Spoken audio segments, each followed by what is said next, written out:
the Australian team. They've made 5 changes in their forward pack, but they've retained John Eales at number 8. That was a controversial selection for their game against Argentina. 2 changes in the backs with Herbert and Flett coming in the three-quarter line. And we look at the Western Samoan team. They initially made 2 changes, standing down Timo Tongaloa from Wellington and replacing him with number 11, Tupo Fa'amasino, and Junior Paramore coming in for Sila Vaifale. But the toe of Pat Lam has not recovered in time, so Pat Lam is also out, replaced by Danny Kaliopa, who's one of the Auckland-based members of this Western Samoan team.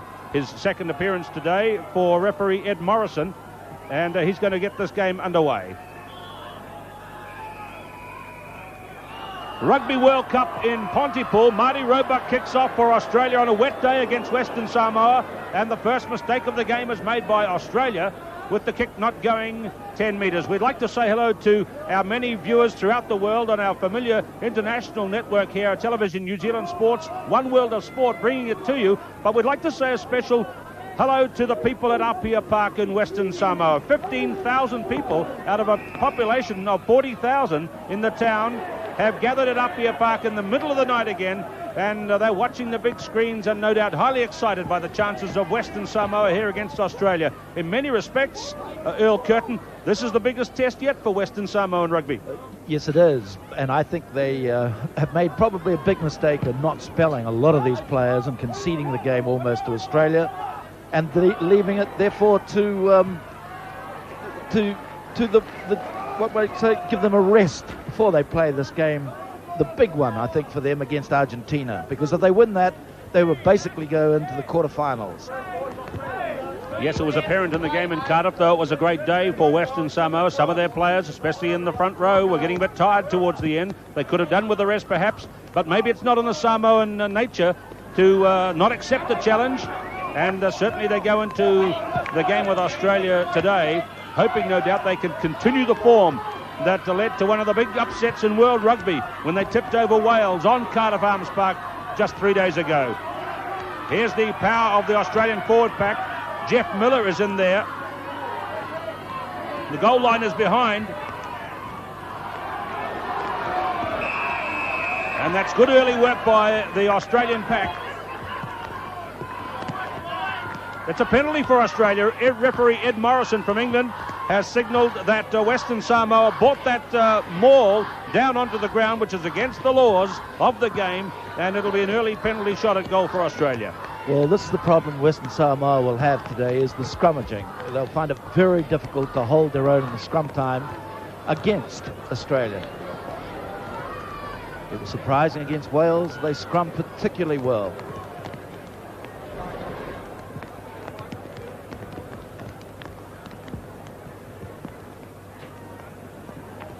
Well, it's a soft field, so I guess what you could say that neither of these sides will be completely at home in the conditions with the rain falling. But then again, there was the big wet in Australia a couple of years ago, but this year they had a marvellous season of winter weather in Sydney and Brisbane, and there was periods of 3 months where there was no rain in Brisbane, so Michael Lynagh is very used to playing on hard ground conditions. He's the world highest cap points scorer with 625 points, way ahead of the next man. And that's the kind of form that's made him the world's biggest test point scorer. Australia into the early lead after 3 minutes against Western Samoa. They lead by 3-0. Yes, he's obviously been practicing a lot with those balls, Keith.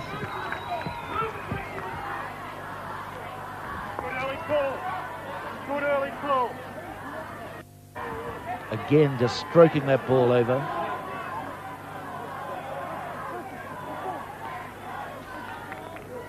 The Western Samoans are not playing with the same fire in those first couple of minutes that they showed against Wales.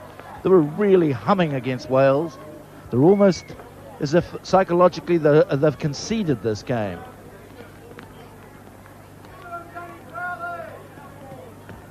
So Andy Ailupo is going to kick out.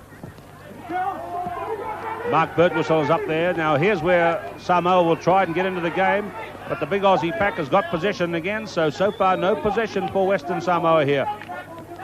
Number 9 is Matthew Vaea. Number 4 is Mark Birtwistle.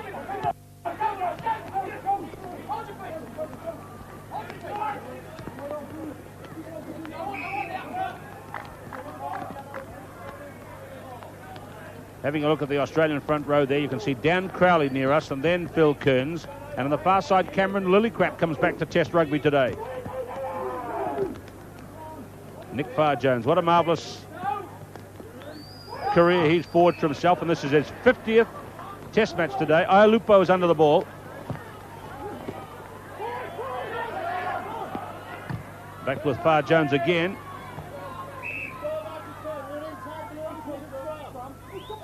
Kick or scrum for Australia, and they're taking the scrum upfield.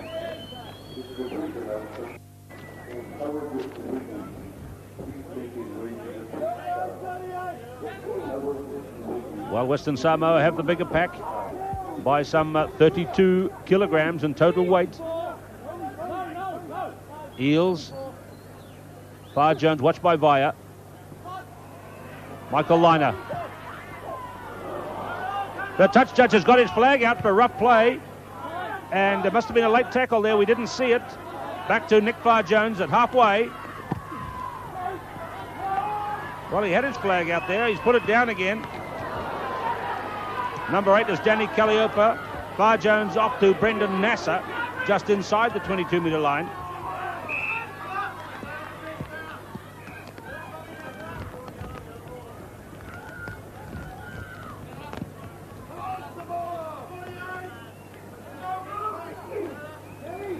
So obviously nothing from the touch judge there. He may have been just making a signal to assist the referee to see who was ahead of the kick.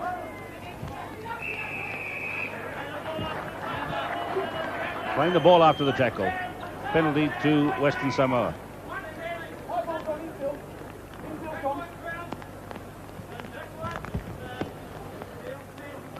They still lost the advantage, Western Samoa, there. Once the Australians, or once an opposition come past the tunnel, as they say, they're obviously in business, meaning that it makes it a lot easier for them to drive into rucks and mauls. You must stop players before they reach the tunnel of the scrum. Western Samoa are failing to do that because there's so much pressure on them at scrum time. Touch judge right in front of us is Fred Howard.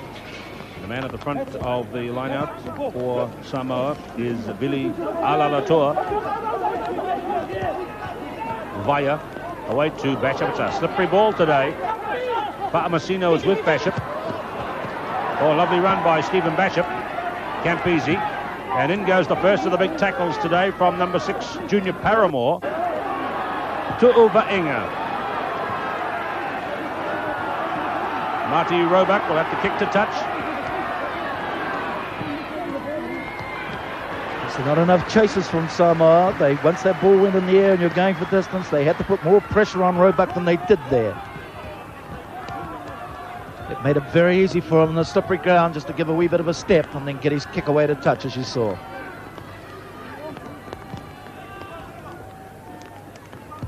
So the man making the throw is Stan Tu'umalatai.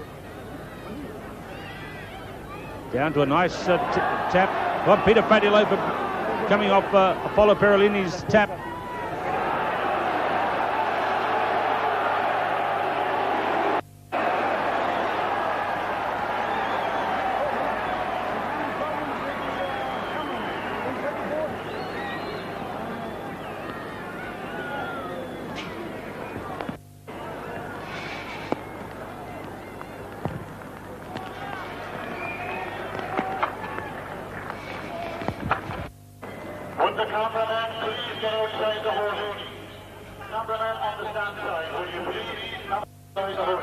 There's the score after 9 minutes of play in the first half.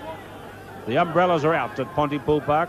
Just to check here that you see number 8 for Western Samoa. That's in fact Apollo Perolini. So Danny Calliope and Apollo Perolini have come out in different numbers from those published. And different numbers from those shown to you before the kickoff today. Quick tap taken by Australia. Oh, a hard rush and straight into Danny Calliope.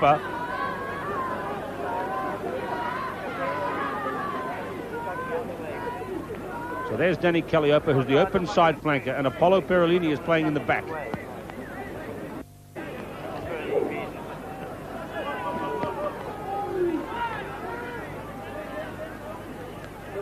Here's Eels, away to Far Jones, trying to find the other flanker. Bunce is number 12 at halfway.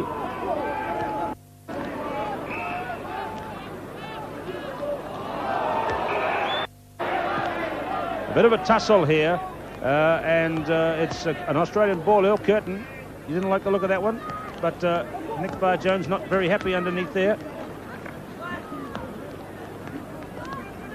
Nick Far Jones holding his knee. Now this could be a sensation for Australia. He's in enormous pain. His 50th cap today, and the Australian captain is in a lot of bother. Now this could be a real problem for Australia. Greg Craig, the little physio, is on the field, but through the referee's microphone we can hear cries of anguish from Nick Far Jones. And you can see players have come forward there to assist him. His old touring buddies Campese and Lynagh are across, and there's grim looks on the faces of the Australian team.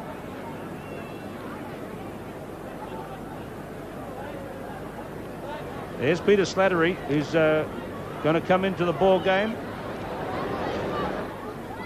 Well, that could be a real disaster for Australia. This could be a strong effect on their World Cup chances. Remember, Nick Far Jones had a disastrous time with injury in 1987 in the World Cup, and he is in very bad shape, and this could have an effect on the outcome of the Rugby World Cup. Let's look at it. I think it was Nick Far Jones with the ball here. Yes, you see his head up there, so let's see if we can see what makes that injury to him, as he's all right there, and down he goes. And yes, you can see the knee being twisted underneath, and the weight of some other players, and he hobbles to the sideline. He's out of the game. His knee got twisted, and then the weight of the other players collapsing on him. You could see him starting to grimace as he went down. Sad for it could only be 2 weeks, even though they often feel so very sore at a time, and often 2 weeks will clear it up. Let's hope, for the sake of a great rugby player and Australia, that is so. So Peter Slattery comes into the game. Enormous responsibility comes on to him now, but he's a most able replacement. He's had a number of appearances in Test rugby. Yes, he sure is. He's a fine scrum half too. So Slattery gets the first touch of the ball and away to Nick Far Jones. I'm sorry, to Michael Lynagh. Nick Far Jones is well gone, isn't he? Iolupo is back.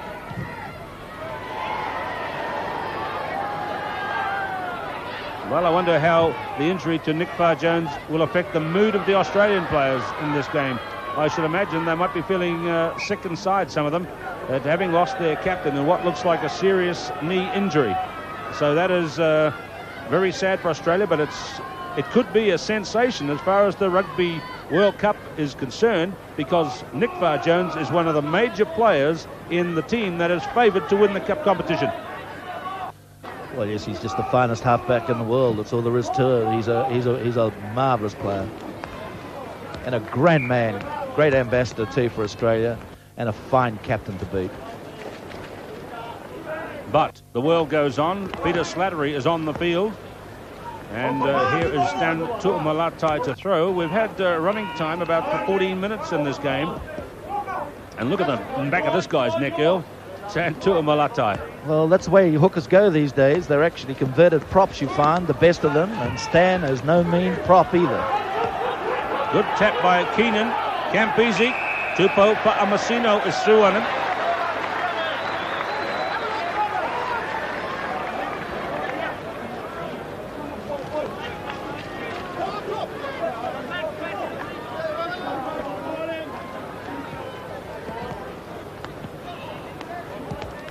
Well, penalty awarded there. I'm not sure what that's all about, but Peter Fatialopa is confident enough to call up Iolupo for the shot at goal.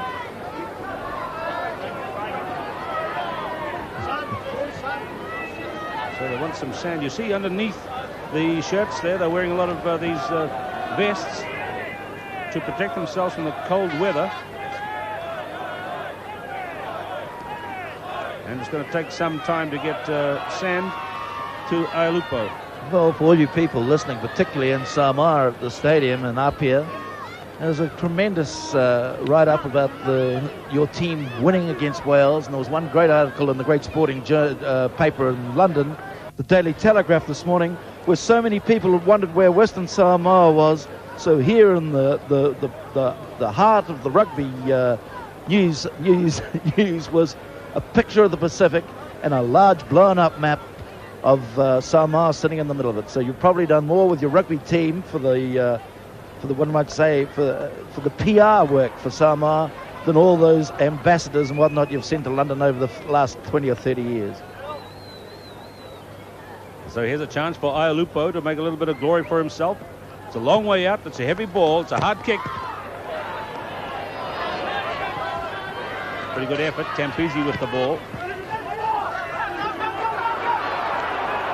This is Junior Paramore. He's a lovely runner. Now, he's a lovely runner. Supporters of New Zealand provincial rugby will tell you that, because he's playing there in the Manurewa Club in South Auckland, the champion club of Counties Province.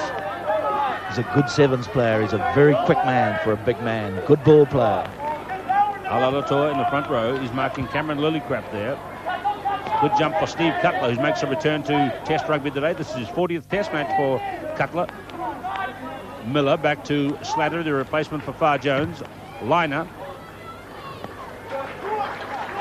Well, that marvellous record that Michael Lynagh and Nick Far Jones have forged as the partners at scrum half and standoff gets another addition today, because they took the field together. But such a shame for Australia that they've lost their captain in what looks like serious knee problems. We'll have to have an update for you on that.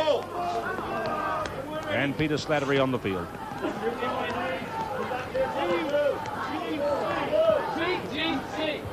Keenan got a lovely jump off the last throw by Samoa. That's him there. Mata Apakinen. It's pretty slippery and muddy.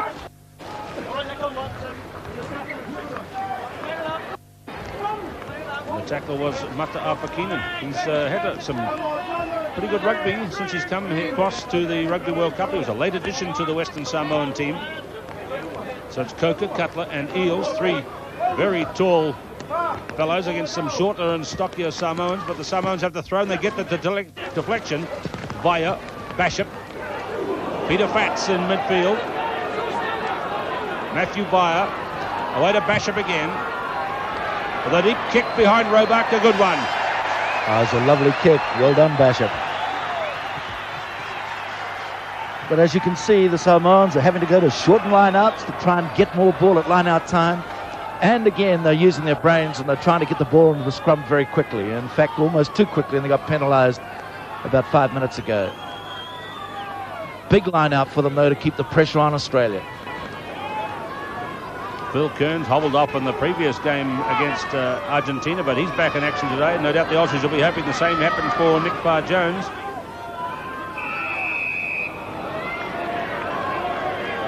So they're offside. They weren't binding into that maul, and a chance for a liner to clear.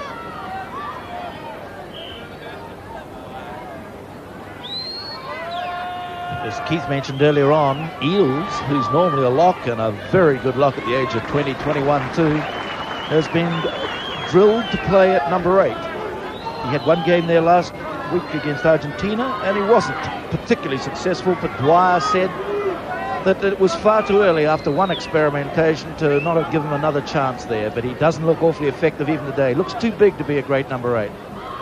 Stan Tu'amalatai throws, it's over the back. Danny Kaliopa gets to it first.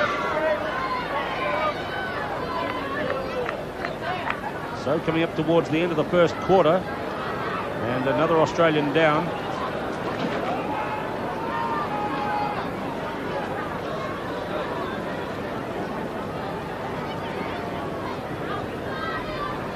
This is Jeff Miller who's down. It's a hamstring tweak. No, it's Dan Crowley, the big policeman.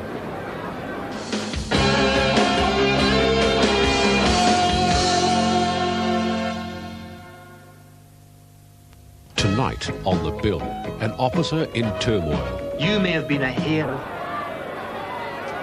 So penalty to Australia for attempting to take it down near halfway.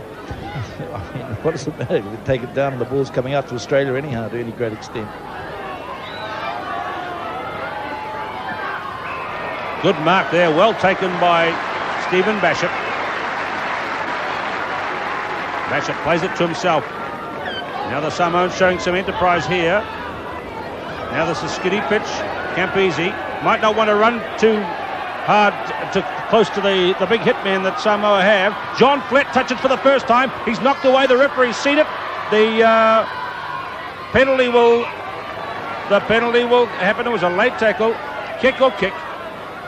You can take it from wherever the best advantage position is, either where the tackle, the late charge came from, or where the ball bounced. Yes, that was fair enough in that situation. He was probably a wee bit late, but some of the frustration crept in because the Australians had a perfective ring and definitely shepherded Campese as he did a dance behind them. It should have been a penalty way back on halfway down there to Western Samoa. Junior Paramore, a very fast flanker.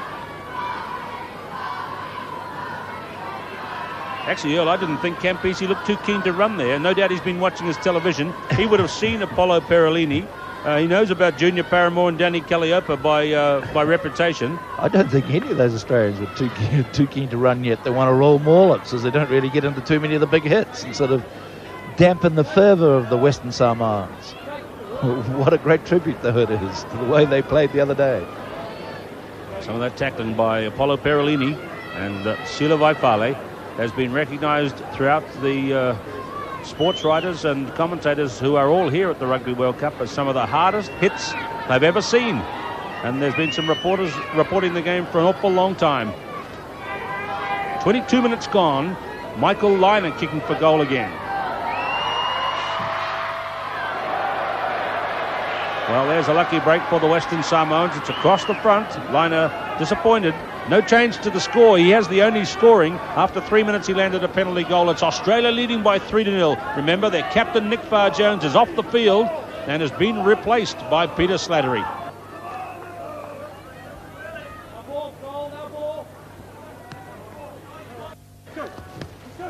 Iolupo kicks high. A good one for his forwards to get under and compete for. And Paramore has got it for the Blues. Peter Fadialopa. Bit of a little fumble in there. The referee says play on. Vaea to Bashop.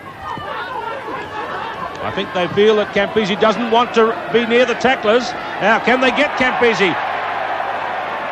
Vaea got him in the end.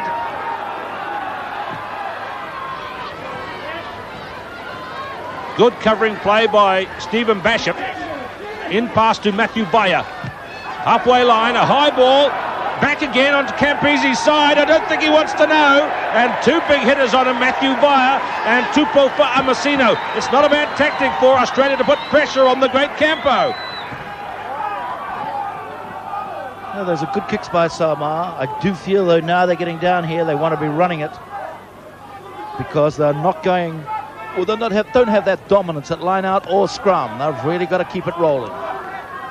The jumpers are Keenan and Bert Whistle. They have the deflection. Vaea, Miller made a good run.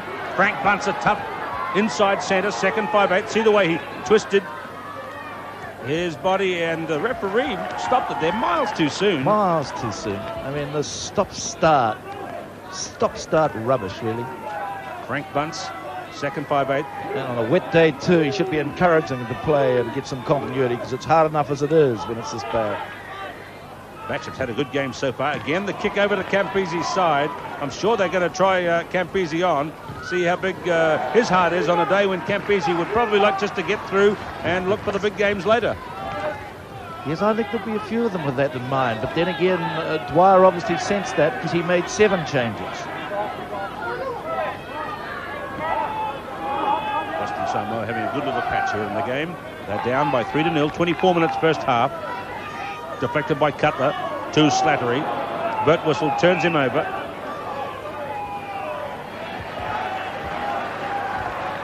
Boy, she's pretty sudden. Once you go down on the ground, that's it. There's no chance to have a ruck or move over the player on the deck or anything else because they're just pinging. He's pinging it straight away, as Ed Morrison. Matthew Vaea, number 9. controlled by Apollo Perolini, the number 8.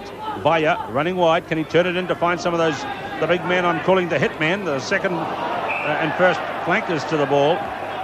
And today they're Junior Paramore and Perolini and Calliope.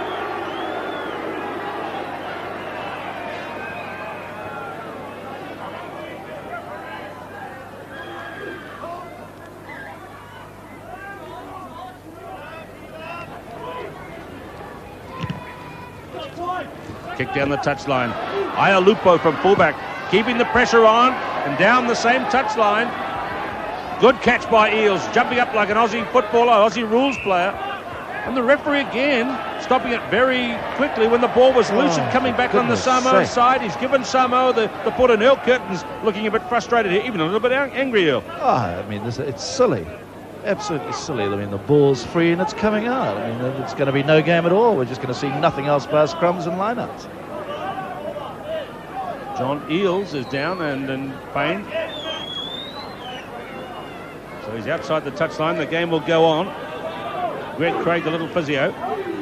Matthew Vaea, another attacking scrum for Western Samoa. They've warmed up a little now and coming right. Basham, he's going to put the high bomb up. Now Bunce might have been ahead, but anyway, Vaea's coming through first on Campese, but Campese didn't want to know. Roebuck took it right on the goal line.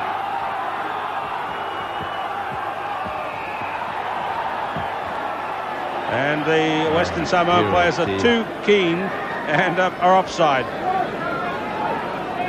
This is referee Ed Morrison of England.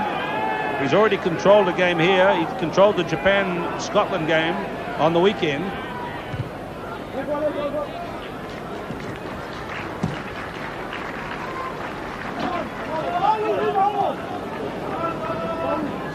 Both the Samoans and Cantabrians, Stephen Basham is playing superbly at First 5-8, or fly half as they call it over here.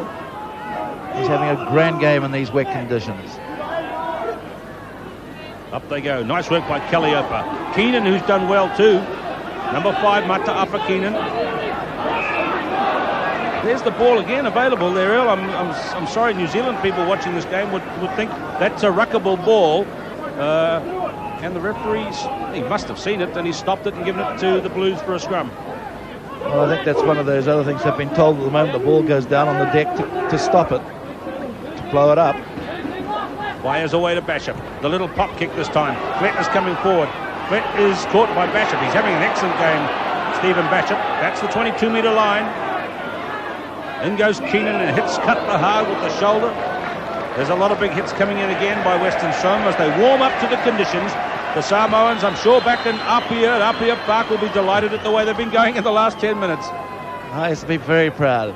And it doesn't matter what happens anyhow. You've gone into sporting history back there in Samoa, and great sporting history too, having beaten Wales on that Sunday. You've got no idea how many New Zealanders were yelling there for Samoa, obviously, sometimes unkindly referred to as New Zealand B, playing a great game and putting yourself in the record books. Apollo Perolini, the ball is there now. Let's let it come, Mr. Morrison. Vaea has it, away sharply to Basham, to Vaea, straight out to Ialupo.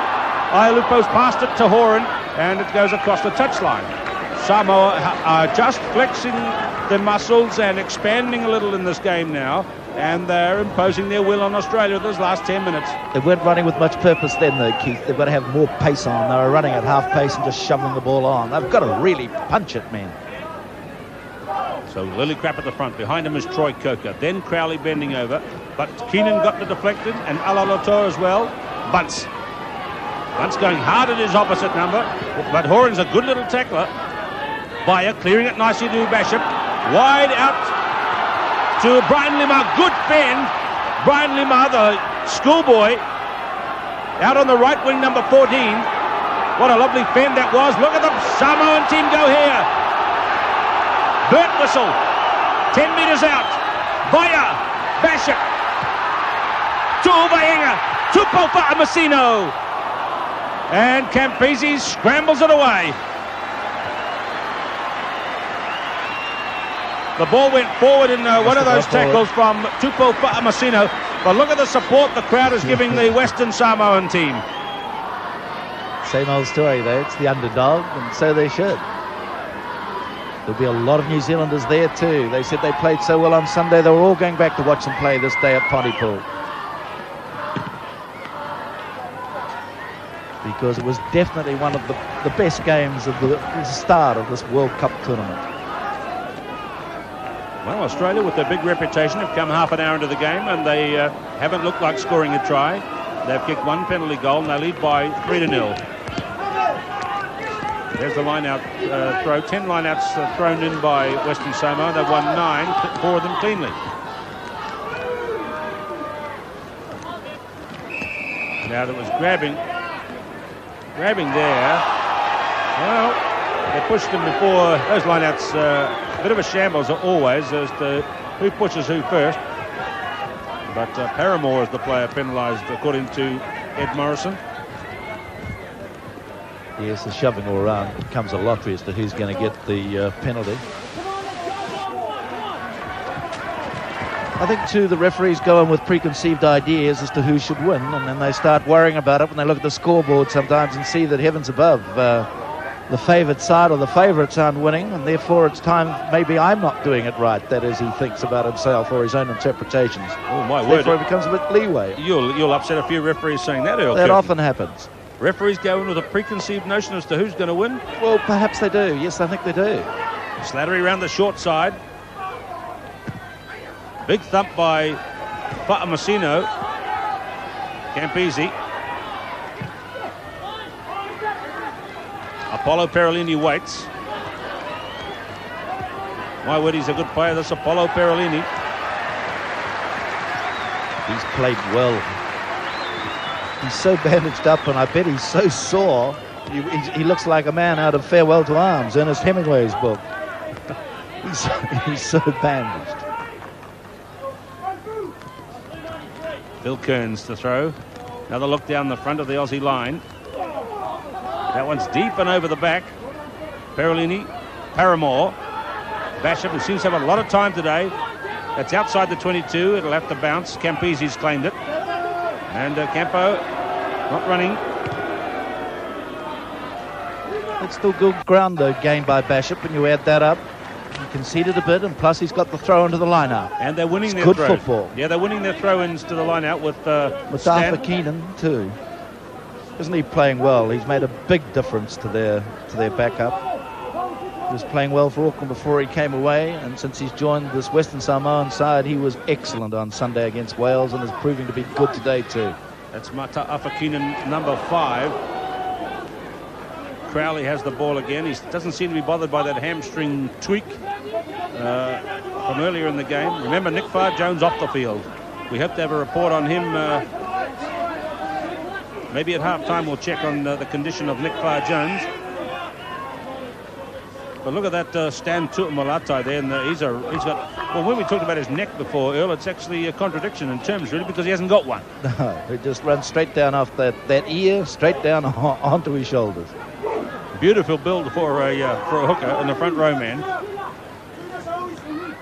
Scrum. Slattery, the replacement halfback. Good catch by Tupo Fa'amasino. And well rolled by one of the Samoan loose forwards, Kaliopa. Basham out to Tu'uvaenga. This is a high kick for Brian Lima to chase. It's skidding out towards the far touchline.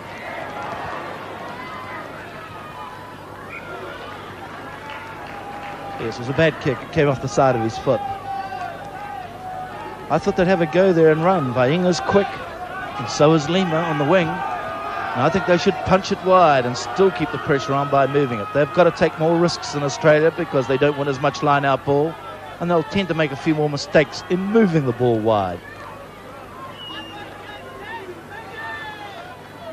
Big John Eales looking like a praying mantis back there at the end of the line-out.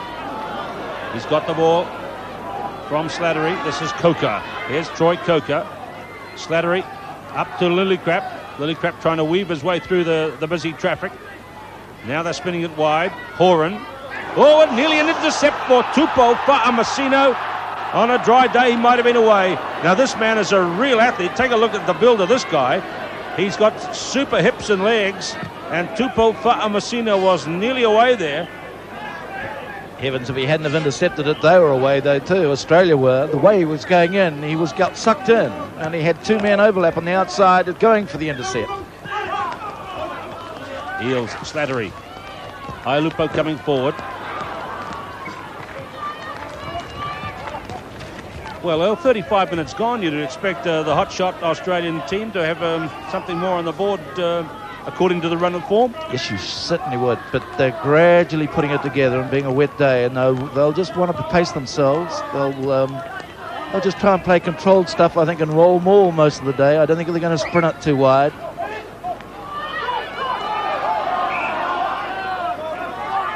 We've just had a report handed to us from the attendants.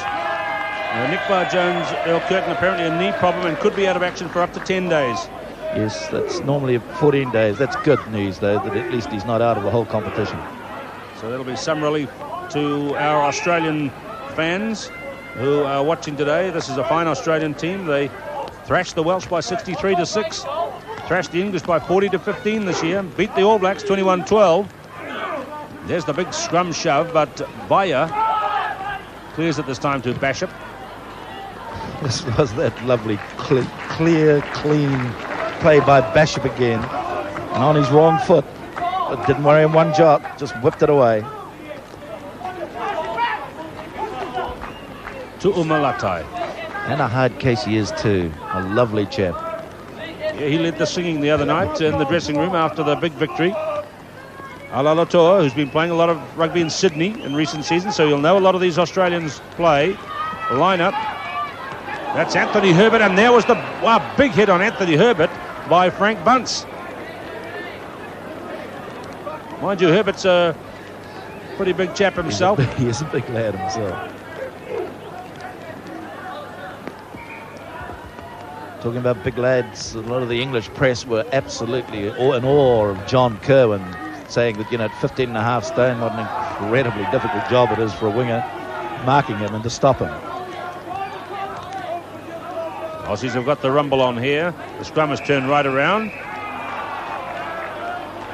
And those players were disengaging from the scrum, and referee Morrison has given Australia a simple penalty here right out in front of the post on the 22. Well, they had to disengage because the scrum had gone straight through the Samoans and was coming out the other side. They're obviously going to have to reverse back and get round again.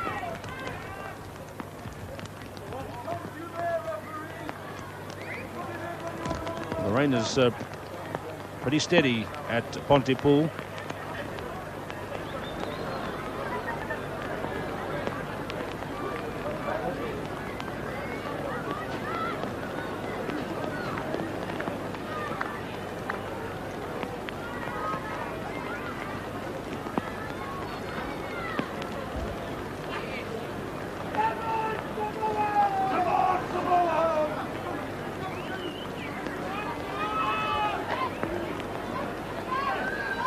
Time gone is 38 minutes, first half.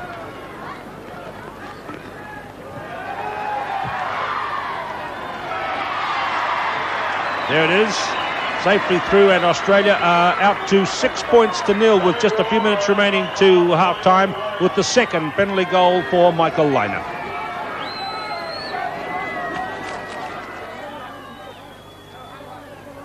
I could only assume that Michael Lynagh has taken over as captain. Would that be right?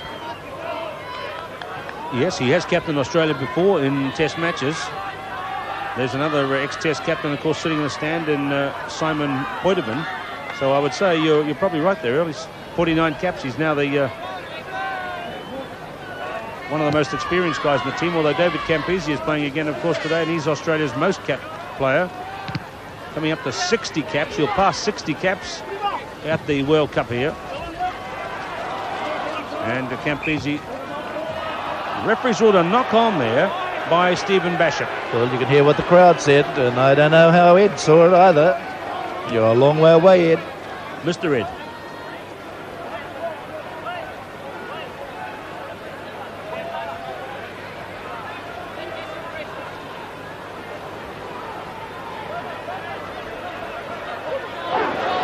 Over on the near side against Crowley.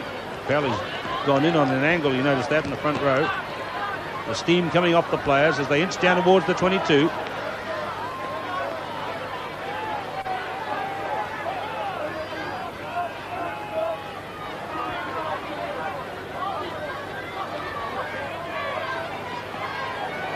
Well, there's the ball safely under the feet of the Australian forwards, and they've made it to the 22.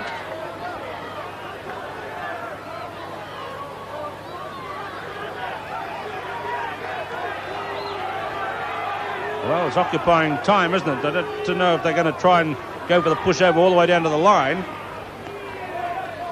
In actual fact, too, I don't believe that Eales is literally bound there either. At times he's coming off to so-called stand up and dribble the ball. The moment his arms come off from being totally bound, well, they're entitled to kick it away from his feet. Eventually the scrum went down and it's being reset here. Law says number 8 must be properly bound to both players on either side of them, that is to both locks normally.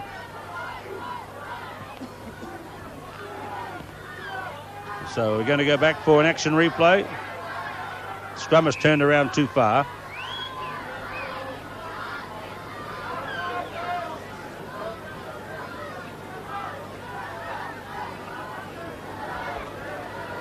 A misty, rainy day in Pontypool.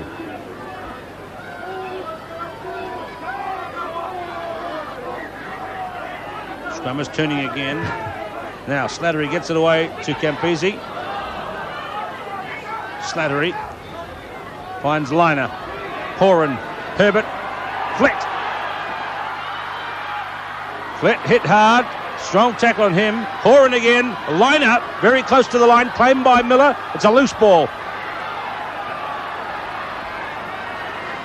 Knocked forward by one of the Australians. So a save there by Western Samoa late in the half. Other big tackles, though, weren't they? A big one. Big one on John Flett out there in the left wing. Peter Fatilofa says the Western Samoan players love to tackle because it's in their nature. That they love the hard physical contact of sports.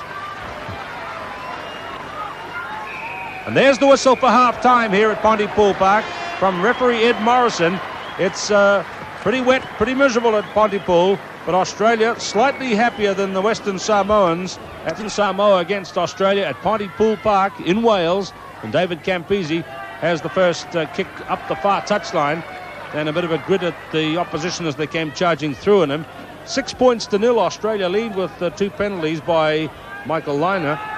There's a grand kick by Campese. You notice they've brought them back over halfway. So and they're into this, just into the Western Samoan half. Tuamulato throws, palmed by Birtwhistle. Vaea gets it away behind Bishop. Apollo Perolini playing at number 8 today. Peter Slattery, who came on as replacement for the injured Nick Farr-Jones. He'll be out of action for at least 10 days, Farr-Jones. Vaea. That was outside the 22 from Bishop. Marty Roebuck leaves it to John Flett. Ailupo kicks, and that's out on the full. Yes, a long way back. But you can see that even Australia, with their stars like Campese and Horan, are not particularly interested in running it yet, and Roebuck hasn't been into the back line as yet either, which means they're playing very much a percentage game. They're just going to grind it out, obviously, Australia. Come on, goal. Come on, goal.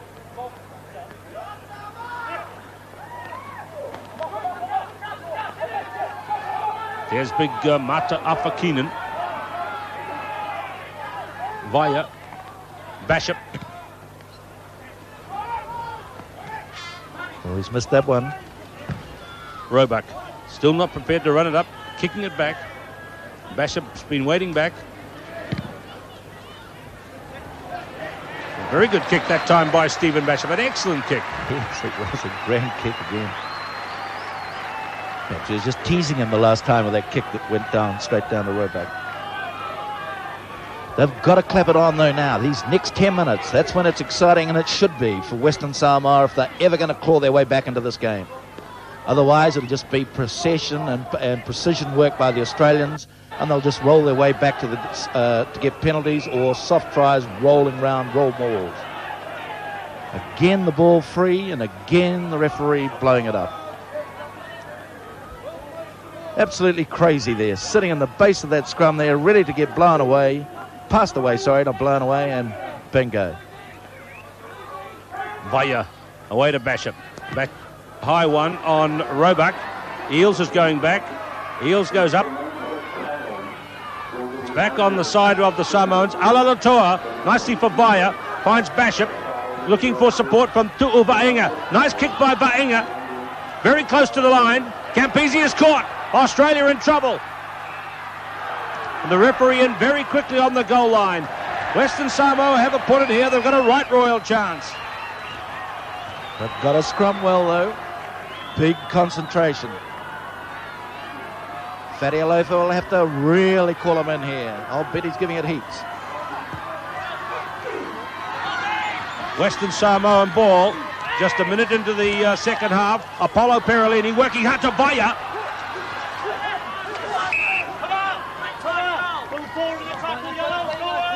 And a bit of a scuffle there. Johnny Kaliopa. That's him, number 7. Hard rushing by Kaliopa and Perolini. How can it be Australia's ball again here? Heavens.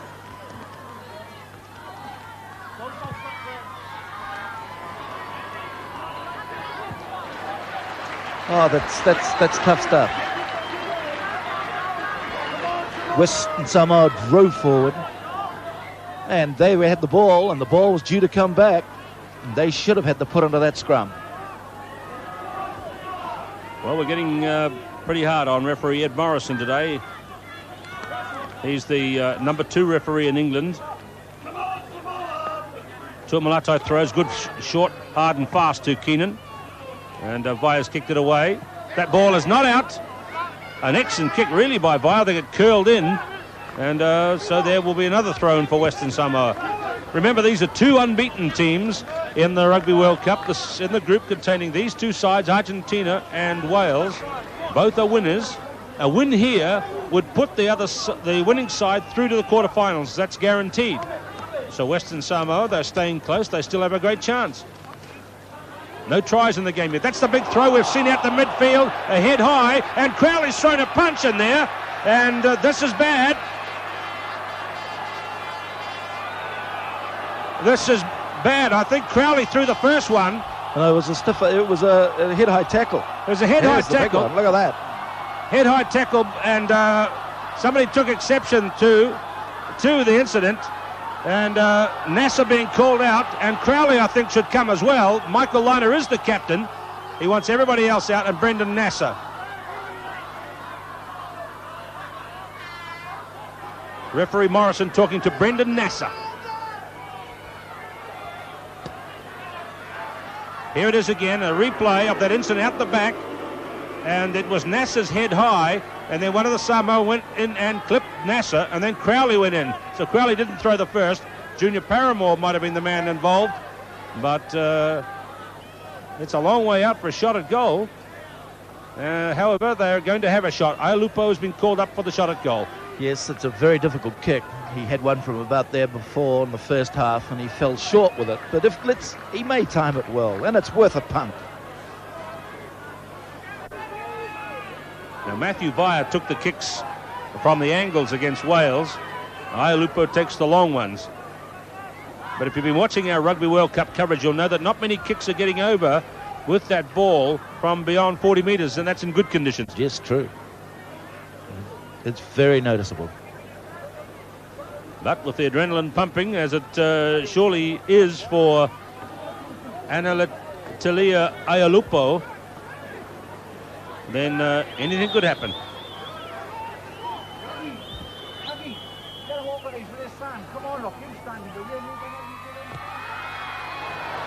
That's got a big curl on it. Campese. Good kick by Campo. Super kick by David Campese. Quick throw in. Perolini taking it back there. Australians got there really quick onto Apollo Perolini, number 8. Yes, it'll be a yellow ball. The Samoans didn't get there fast enough. You're absolutely dead right, Keith. They had to cover that up. It was well worth playing, but hell, they had to clear it.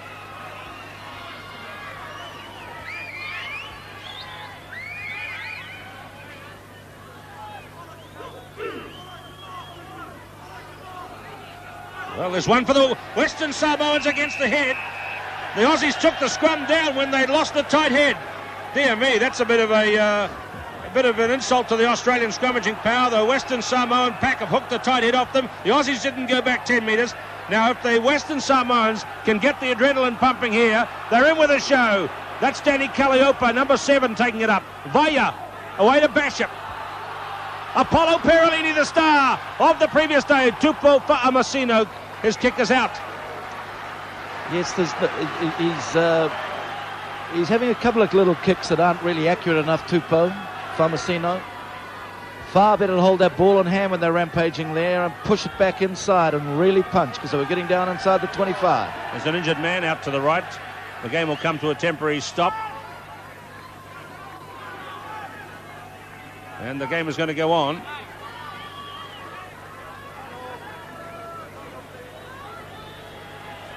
Well, referee Morrison calls it a funnel down the middle of the line out. Keep the funnel, boys, he's saying. Kearns is through on Vaea. Another scrum for Western Samoa. They must be greatly encouraged getting the strike against the head there, Earl. That was great, wasn't it?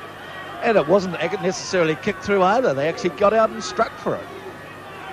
There must be a fair bit of pressure on him there. Good scrum again from Western Samoa. Bishop with the high kick. It's gone around to Campese's side. Fa'amasino's there. Campo goes high. Picked up by Eels, but he's under pressure. Look at the Western Samoan team hit for the corner flag. Vaea finds Bishop to Vaea. Nicely picked up by Birtwhistle. Then Calliope. Lost it forward. Hard luck as Samoa. They've got to put it on now. Somebody is injured, I think. Well, that caption, I don't think we agree with that. Australia says lost no scrums. But one we saw hooked on the tight head side for Western Samoa.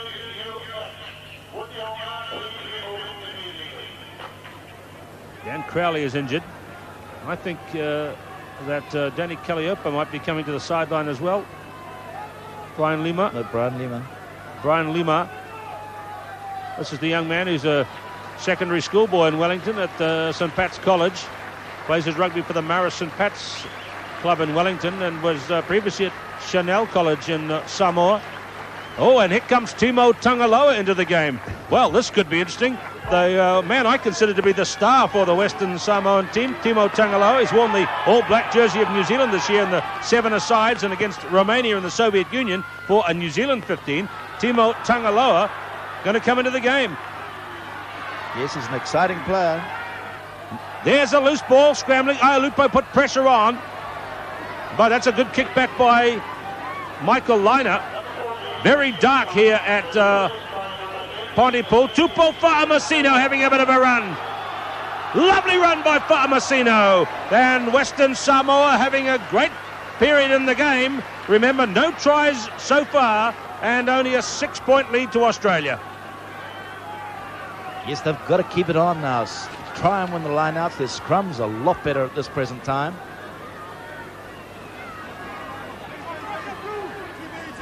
And try and get some of the Australian ball. Can they get one of them? Eels has tidied this one up. Paramore is number 6. Remember, Perolini today, who played the other day on the side of the scrum wearing number 7, is wearing number 8 today.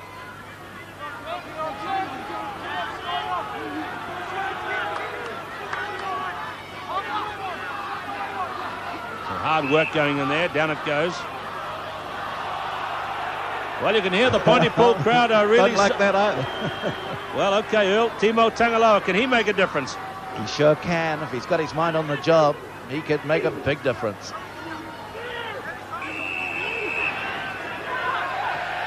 Free kick for Western Samoa. Now they could put some pressure on the Aussies here again. Matthew Vaea, they look a lot sharper, the Samoans. What are they going to do with it? Away to Bishop. It's a drop kick from Bishop. That was an interesting choice. Here's Perolini. Oh, intercepted by Horan. No, you wouldn't read about it, would you? 5 metres on the Western Samoan side of halfway. Well, that was ambitious stuff from Bishop. I don't think you would have had a droppy from there, Earl, would you? Oh, he's a good kicker though, and he's obviously got confidence. But they conceded a lot of ground there. That was silly mistakes rather than covering it up.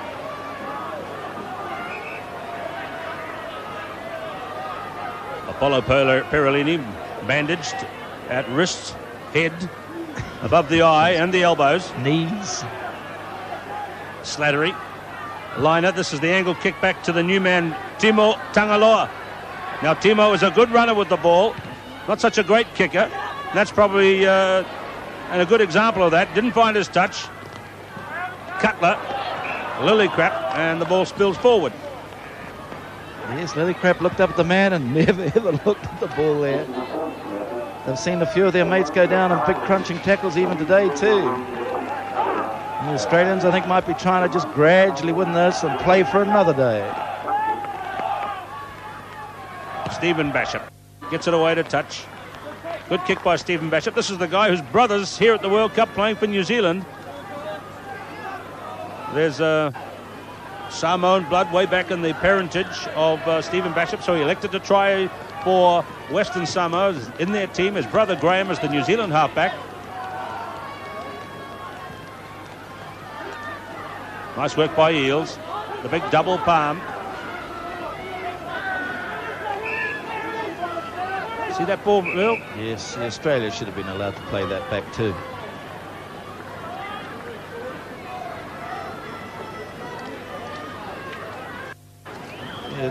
What we're doing, these referees are making the game very much like league, but we're having scrums to replay the resets instead of just having the playback, and it takes us 4 minutes to get through a scrum rather than the half second or half minute it does for a playback. Pressure on Lynagh now at halfway. Kicked away by Birtwistle. Back goes Horan. Bunce gets him in the water. What has the referee ruled here? Referee has ruled a penalty.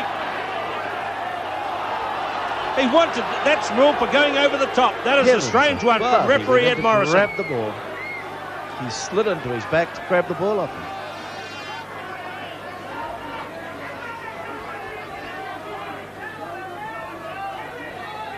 So that was one of the best Western Samoan attacks, but referee Morrison, with only 2 men involved, or maybe it was 3, has given Australia the penalty.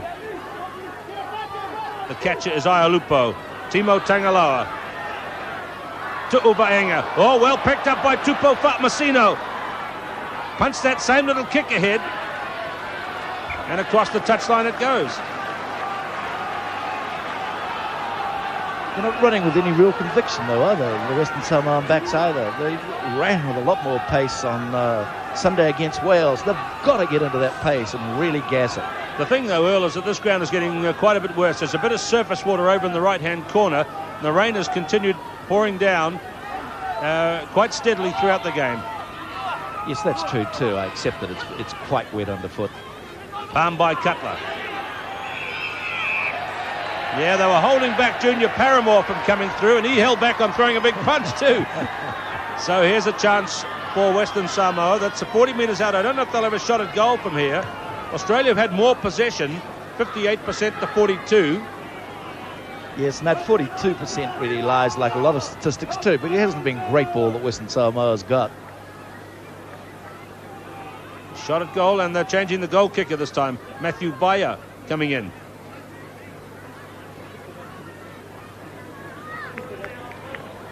Time gone, about 16 minutes, second half. No tries in a very tight game between Western Samoa and Australia. Look at the mist and fine rain around Pontypool Park. This very picturesque location on a fine day. It's a beautiful place to come and watch sport and to be involved in sport. But Matthew Vaea, also from the Marist St Pat's Club in Wellington. He's had a couple of seasons playing in Italy as well, Matthew Vaea. So he's a pretty experienced young man.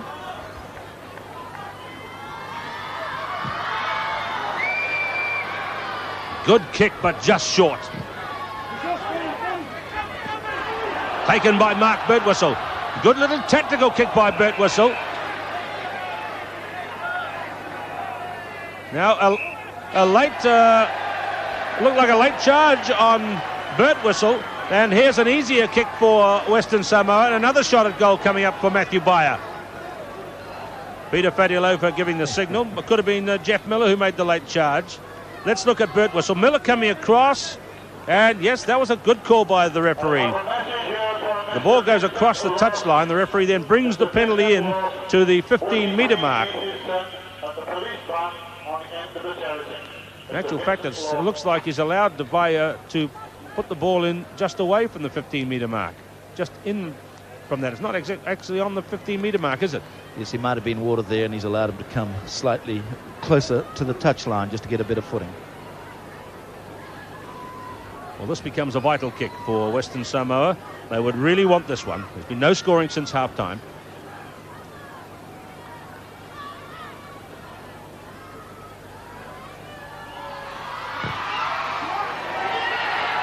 Oh, that's bad luck. It just shaved the upright. Well, that's a big miss. That's a crucial time psychologically too for Samoa. That would have helped dramatically. Their attitude, their psyche, and their enthusiasm. They'd have really gone mad, I would suggest, after that. Wouldn't it be incredible? Western Samoa beating both Wales and Australia within the same week. Well, it could still be on. It's only 6-0. So all the Samoan people there at Apia Park, keep your spirits up. It could be on because they've got to take those kickoffs, though. Dropouts, kickoffs, got to regain possession. And they've let Australia back in right off.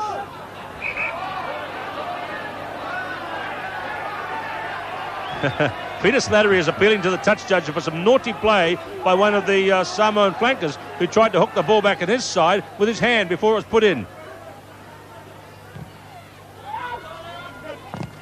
Ialupo deflected that one off his shins. Fletcher's lost it. Did he get a hand on it? Referees run to the spot, but as that play run on, Slattery.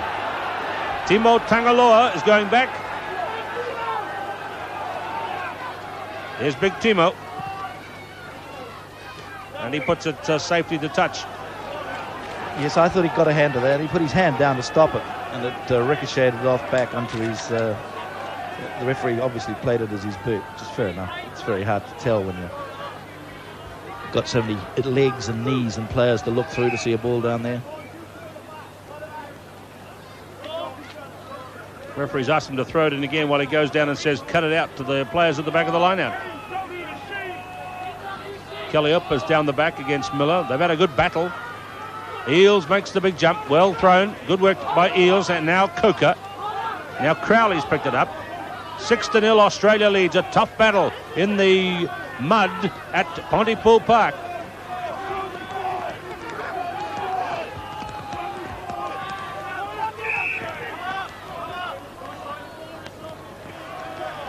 Well, the referee's given that one to Samoa for the next put in.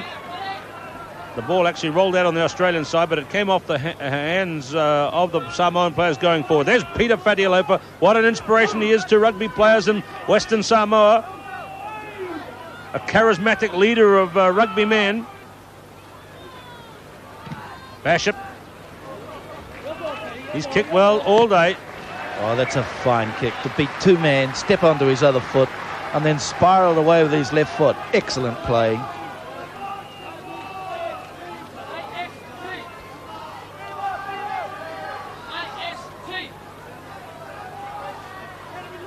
A lot of these Australians put their hands up. I know that while the ball's being thrown, and I know Meads says always, how on earth can you ever jump with your two bloody hands up in the air? He was saying the other day, he was very scathing of the modern technique.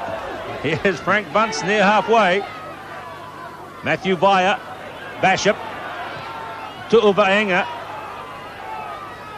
Up goes Slattery for a good catch, but Vaea got him. It's there on the Australian side.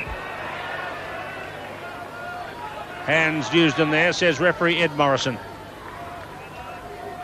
Well, Morrison made his debut in international rugby as a referee just last season in Paris. And he is the most recent international referee to send a man off. He sent off Kojokariu, the big Romanian lock in their international against France. That was in about June. He's only had a handful of internationals, and this is his second appearance as a referee at the Rugby World Cup. Ed Morrison.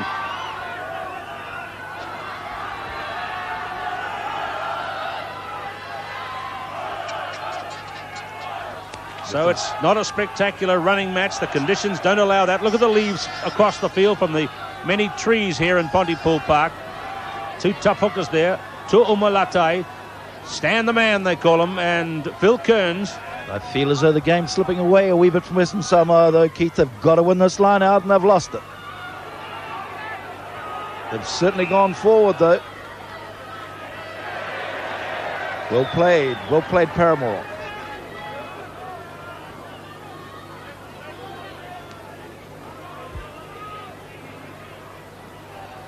Two unbeaten teams in the Rugby World Cup. Two teams that could well qualify for the quarterfinals out of this group. A win today will ensure one of them will qualify. Vaea, Basham. Flett waiting. John Flett, a speedy right winger, a charge down, a 50-50 ball, a lovely run by Tu'uvaenga. Bert Whistle's got in and claimed it. Vaea out to Basham. Basham out to Bert Whistle out there. Farmasino into Bert Whistle. Well kicked ahead by Mark Bert Whistle, the lock. And across comes Michael Lynagh to soccer kick it away. Sorry, it was Peter Slattery. Good play by Bert Whistle. Got into the movement twice and kept on doubling round as if he was playing sevens. Lovely stuff for a lock. It might be tight and it mightn't be a very exciting game in terms of the way they're playing it, but it's certainly exciting in terms of the scoreline and the amount of willing that many people are doing, particularly New Zealanders and I'd say most of the Pacific. Would love to see Western Samoa give Australia a rubbing. Can they tip over the Wallabies this afternoon at Pontypool Park? Kelly Open, number 7's done good work. It's back with Vaea again. Away. Bunce coming strongly forward. That's a strong midfield defence, though. Little Tim Horan's a good tackler. And referee has come over and said they came over the top. And it's a penalty for Western Samoa. Yes, they came over the top. There was one other angle too. They put their hands out and stopped Vaea playing it. They flicked it away from just as he's picking it up from the base of the scrum. Or the ruck in that case. So Matthew Vaea has a very important kick this time. That last one just shaved the post. Now this is not exactly a fait accompli, which is a Pacific term I've just invented, Earl. Meaning it's not exactly a kick that you can assume will go over, even though it's very handy. No, because it's very slippery. One, underfoot, and two, the ball is slippery because they're all complaining about it being semi-plastic, and it isn't. But it has that sort of feel about it, and there's no lace. And mere mortals are finding it very difficult to kick. It's 22 metres out. But this is a vital moment for Western Samoa. They're in this game. They're in it even more if this kick goes over.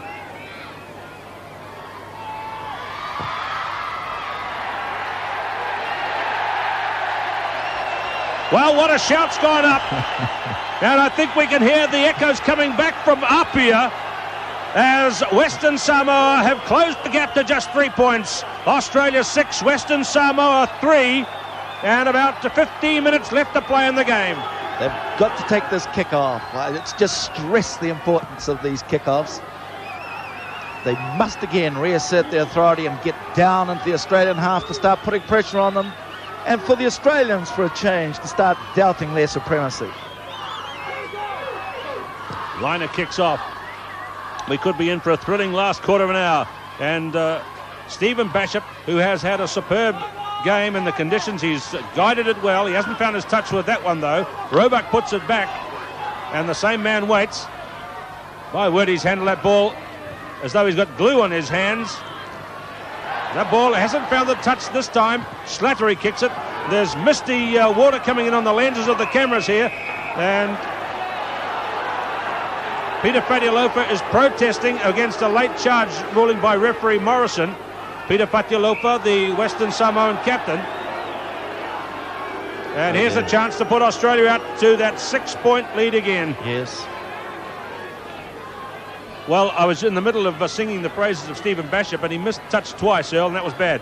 Well, that was what caused the trouble, because he had those forwards running around and they were adjudged to be inside the 10-yard area.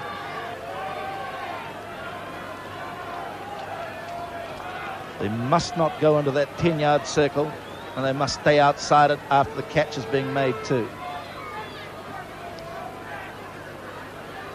The Samoans have put a superb pressure on Australia at times in this game.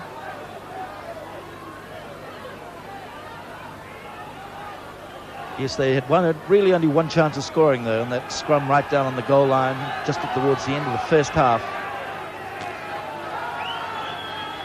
They went very, very close, but not close enough. Reminding you that Michael Lynagh here is now captaining Australia in the absence of Nick Farr-Jones, who left the field with strained knee ligaments and is out of action in the World Cup for at least 10 days. Farr-Jones sitting in the stand watching.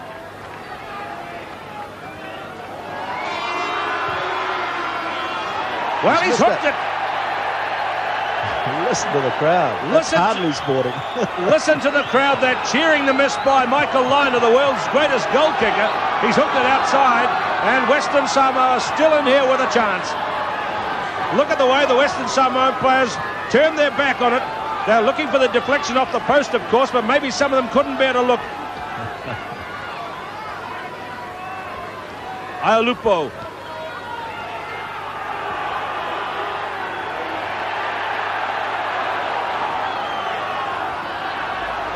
Bishop, he's banged this one down the middle of the field. It's curled around, and Campo, who's played it safe most of the day, goes back behind the 22. The ball's out there. He's got around the field. Big Mark Birtwistle, hasn't he, to lock forward? And shown skill too. Good handling skills. Look at the rain pelting down. There's no wind. It's coming straight down here at Pontypool Park. Highly dramatic match. No tries have been scored. And really, the winning of this group in the World Cup qualifying now hangs in the balance. Cutler goes high. Lillicrap in the maul.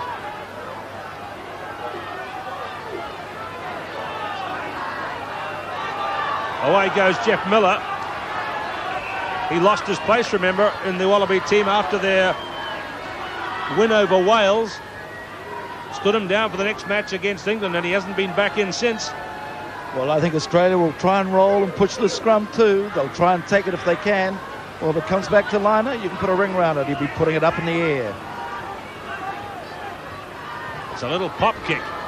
It's in the air. Aialupo, skinny ball. Oh, he gets his boot onto it, gets it away to touch. All risky stuff, though. Gods are smiling on you, my friend.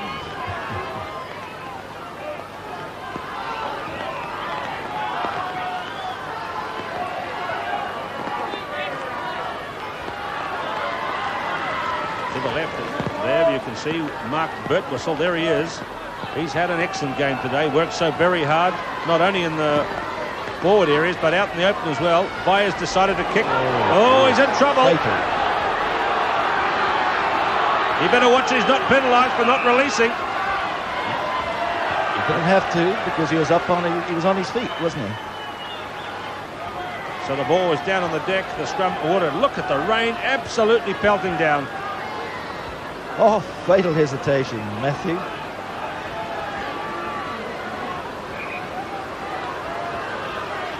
Referee Morrison being quite fair there and allowing... No, he's not. He's allowing the game to go on. That's tough luck on the boot of Vaea. He's back in action again.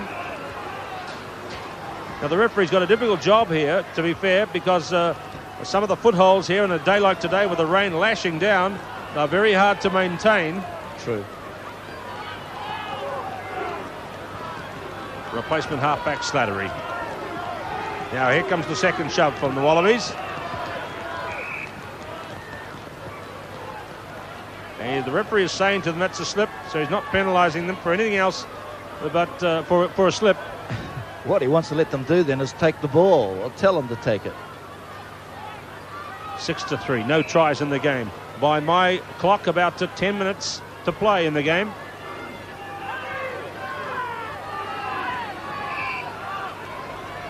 Well, I really don't know how the referee sorts this out. Well, I think he tells them to take it. Otherwise, they'll be here for the rest of the week. You mean take the ball out and play it? Take the ball out and play it. That's what he's saying too. Okay, it's there for Australia.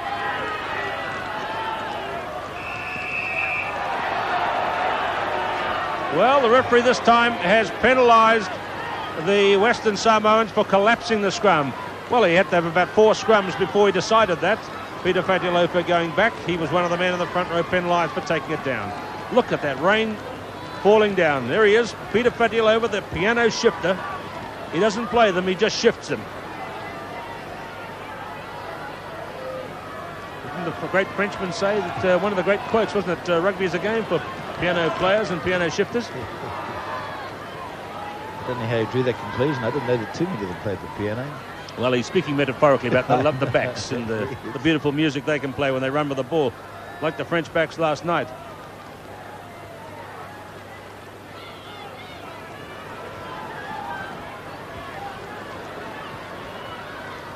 Torrential rain coming straight down. There's no wind to shift it about. Lynagh's had 50% success rate.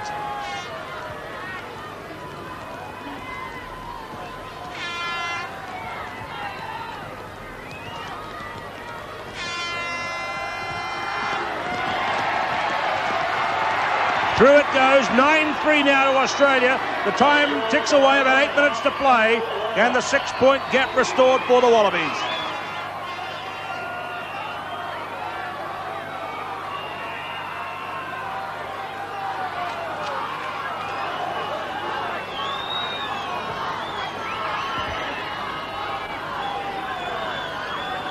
So all the points for his side so far from Australia's stand-in leader this afternoon.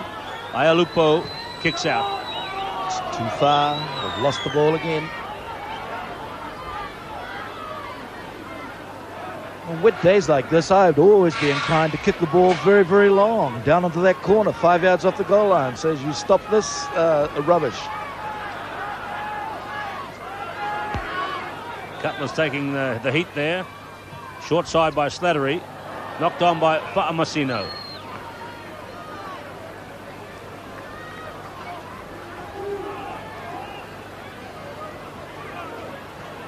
Now Australia must kick it down into the Western Samoan half, where it put it really down to put them under pressure again, perhaps get another penalty or a rollover try or a pushover try. It's a short one for Campese's wing. Campese is there. Lynagh has picked that one and taken it into the maul. Coker's mauled it for him. Now the Aussies are rolling away. This is good work by the Australian pack. Miller there. Yes, this is what they were always going to do, wasn't it? Kearns breaking away. Now Crowley having a go up to the 22. Well, lost it forward. Chance for Western Samoa to play with the ball. Yes, they might be forced to run here, Keith, now. It'd be interesting, won't it? I mean, I think they've really got to have a go, and yet it's fraught with risk on a day like this, and it could end up with a soft try to Australia. But I think with only 8 minutes to go, Western Samoa have to get off the rack. Well, will they run it? Vaea, Basham. They cut down the options, did Australia. There was good defence by Horan and Herbert. They came up very flat midfield. So there was no chance of Basham running it out.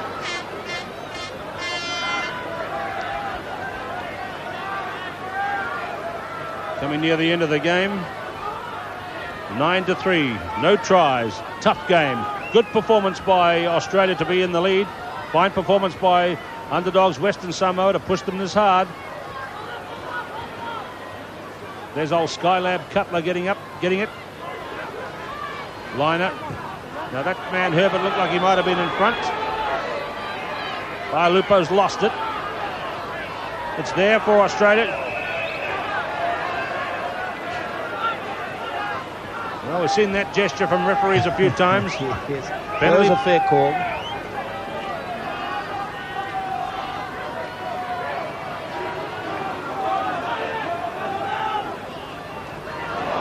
Oh, there they go. A drop pass by Basham. Advantage applying here, says referee Morrison. Goes back now for the scrum. Oh, well, that's what happens. The pressure of trying to run it. It's still far better, though, for Western Samoa to have a go rather than just quietly fade away here.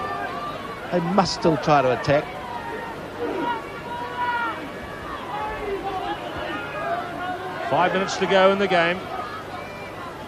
Short sideliner kicking out towards Campese and Fa'amasino. And there's a good Australian attack being pushed up into the corner. Yes, and that's where the Australians now will try to stay. Tactically, they must just lock it into that one corner, and I should say they won't even try to come out of there. The idea is to see if you can stay there for 5 minutes when you're only up by 6. Good jump by Eales, who came up in the line there, the number 8. Yes, and that's what they're doing.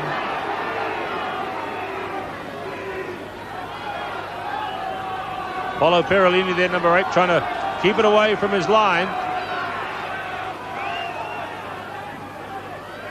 Miller has the ball, but he's lost it in there to somebody else now.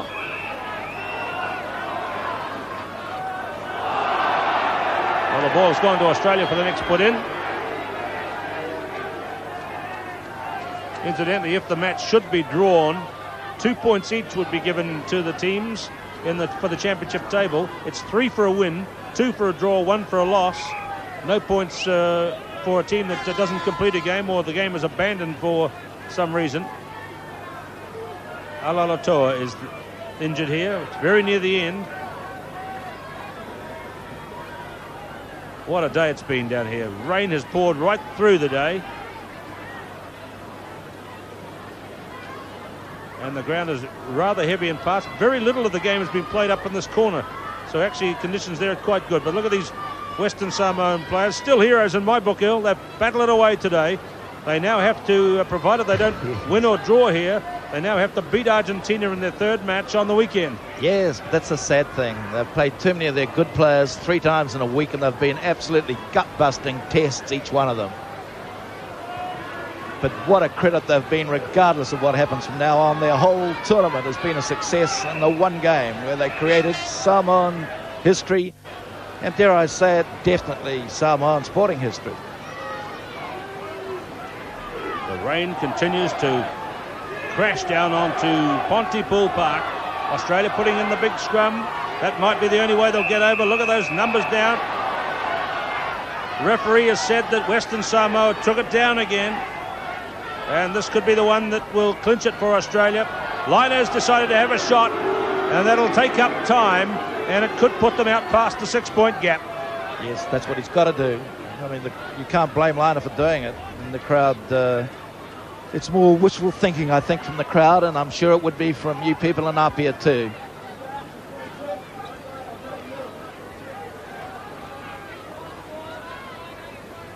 I'm still not convinced, though, having gone through this game. I think the New Zealand camp will be very pleased, that is the All Black camp, that Eales is still at number 8.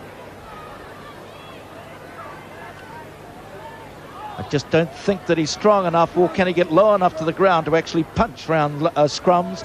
And he's been the missing link, really, today. They sure miss Gavin. Imagine him on this wet day driving in low and setting it up for the Australians. I think they'll have to rethink their scrum, which is good in a way for New Zealand, because it means that there's a bit of uncertainty creeping into the game plan of the Australians.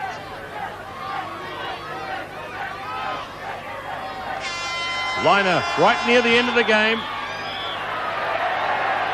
Well, there's still a slim chance for Western Samoa to come out with a draw, but right on the goal line they've made a forward pass. Oh dear, oh dear, oh dear. Yes, I think they'd be better to come to the 25 and take a long one, quick one long. Oh dear, oh dear, oh dear. Yes. They tried to break out there from behind their own goal line, but there was a forward pass according to referee Morrison. Australia with the put in. Can they make a push over here? They may well clinch the game.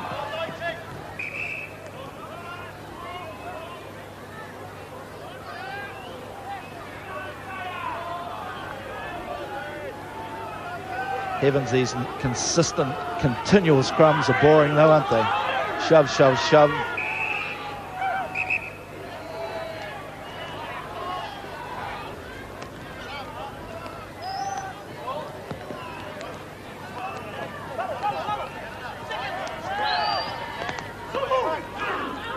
Here they go again. Maybe one last scrum attempt for Australia to get over. We've seen that shot a bit in this telecast today. Close up of the feet.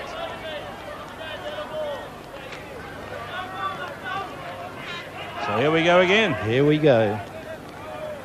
These men will be... that's it, it's all over. These men will be exhausted. And it's all over. A brave attempt by Western Samoa has ended in disappointment and defeat. And for Australia, they've got out of it. Got out of jail, as they say in sporting terms. 9 points to 3.